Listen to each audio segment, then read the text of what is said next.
የዛሬው የዳዕዋዬ ርዕስ የሚሆነው ኩራት ነው። ይህ ኩራት በጣም ሁላችንም ዘንድ ያለ በሽታ ነው። ኩራት በራስ መኮፈስ፣ ራስን ከሌሎች ከፍ አድርጎ ማየት፣ እበልጣለሁ ብሎ ማሰብ፣ በዒልሙ፣ በዘሩ፣ በዲኑ፣ በልቲዛሙ፣ በሁሉ ነገሩ። ኩራት ለአላህ ብቻ ነው። ወለሁል ኪብሪያኡ ፊ ሰማዋት ወፊል አርድ። ኩራት በሰማያትና በምድር ለሱ ነው የሚገባው። የአላህ መልእክተኛ ሰለላሁ ዐለይሂ ወሰለም በሐዲስ አልቁድሲይ ምን ይላሉ?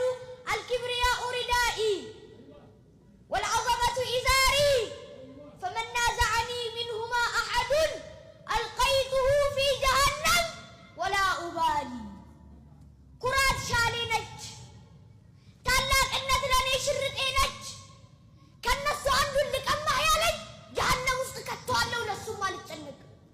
ኩራት ለረሕማን ብቻ ነች። እኔና አንተ ኩራት አልተፈቀደልንም። ሰለፎች ሰሓቦች የስንዴ ያህል ኩራት ልባቸው ውስጥ እንዳይገባ ይፈሩ ነበር። አንዴ አብደላህ ቢን ዑመር ረዲየላሁ ዐንሁማ እና አብደላህ ቢን ዐምር ይገናኛሉ ሙዝደሊፋ ላይ። ከዛም በኋላ ካወሩ በኋላ አብደላህ ቢን ዐምር ሲሄድ አብደላህ ቢን ዑመር ባለበት ቆሞ ማልቀስ ጀመረ። ሲያወራ እያቸው ሰሃባ ሄደና ያ አብደላህ ምንድን ነው የሚያስለቅስህ ብለው ሲጠይቀው ያ ሰው ነው ከነቢዩ ሰለላሁ ዐለይሂ ወሰለም ሐዲስ ሰማሁ ብሎ ያስለቀሰኝ። ምን የሚለውን ሐዲስ ብሎ ሲጠይቀው መን ካነ ፊ ቀልቢሂ ሚስቃለ ዘረቲን ሚን ክብር ከበሁ ላሁ ሊወጅሂ ፊናር። በልቡ ውስጥ የምናኝ ያህል ኩራት ያለበት ሰው አላህ ጀሀነም ውስጥ በፊቱ ይደፋዋል። በሌላም ሐዲስ ነቢያችን ሰለላሁ ዐለይሂ ወሰለም ምን ይላሉ?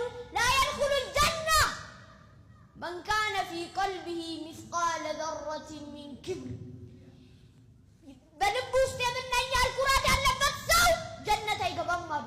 አንድ ሰሃባ ሰማና ኢነ ረጁለ የሒቡ አን የኩነ ሰውቡሁ ሐሰነ ወነዕሉሁ ሐሰና። አንድ ሰው ልብሱና ጫማው ጥሩ እንዲሆን ይፈልጋል። እንደዛ ቢሆን ኩራት ነው እንዴ ብሎ ነው ለማለት ፈልጎ ነው።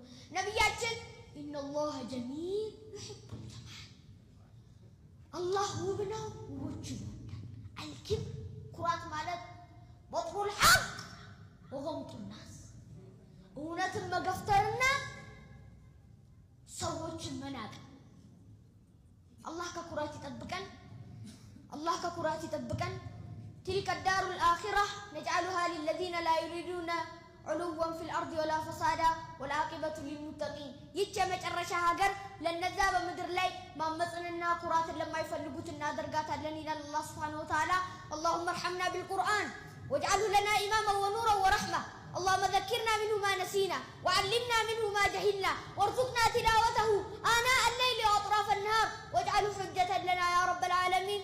والسلام عليكم ورحمة الله وبركاته.